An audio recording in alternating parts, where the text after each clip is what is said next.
Welcome back to my YouTube channel. दोस्तों आज हम बात करेंगे यूट्यूब वीडियो में थंबनेल कैसे लगाएं। जी हाँ दोस्तों, आज हम सीखने वाले हैं यूट्यूब वीडियो में थंबनेल कैसे लगाएं। तो दोस्तों अगर आप हमारे चैनल पे नए व्यूअर्स हैं तो प्लीज चैनल को सब्सक्राइब करें एंड बेल आइकन प्रेस करें, जिससे कि नई वीडियो का नोटिफिकेशन आपको मिलता रहे। तो चलिए दोस्तों हम अपनी वीडियो को स्टार्ट करते हैं। तो फर्स्ट ऑफ ऑल दोस्तों आपको YT स्टूडियो को ओपन करना है। देन उसके बाद से दोस्तों आपको लेफ्ट कॉर्नर में 3 लाइन दिख रहा होगा, सिंपली उस पर क्लिक करना है। देन यहाँ पर दोस्तों आपको वीडियो पे क्लिक करना है।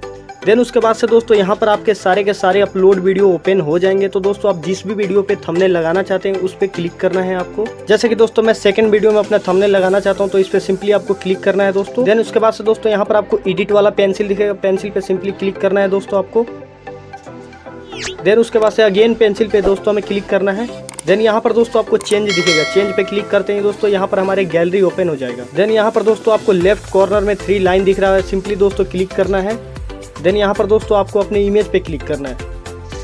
देन यहाँ पर दोस्तों अपने फोटो को चूज कर अपने अपलोड वीडियो पे अप्लाई कर सकते हैं। तो दोस्तों जैसे कि मैंने पिक्सल लैब में क्रिएट कर रखा था, तो मैं पिक्सल लैब में वापस जाता हूँ। देन यहाँ पर दोस्तों अपने फोटो पे क्लिक करना है दोस्तों। देन उसके बाद से दोस्तों आपको सिंपली सिलेक्ट पे क्लिक करना है दोस्तों। देन उसके बाद से दोस्तों यहाँ पर सेव पर क्लिक करना है। देन ये देखिए दोस्तों हमारा थंबनेल सेव्ड हो चुका है। तो दोस्तों ऐसे ही आप अपने YouTube वीडियो में थंबनेल लगा सकते हैं। तो दोस्तों आज के लिए बस इतना ही, मिलते हैं अगली नेक्स्ट वीडियो में।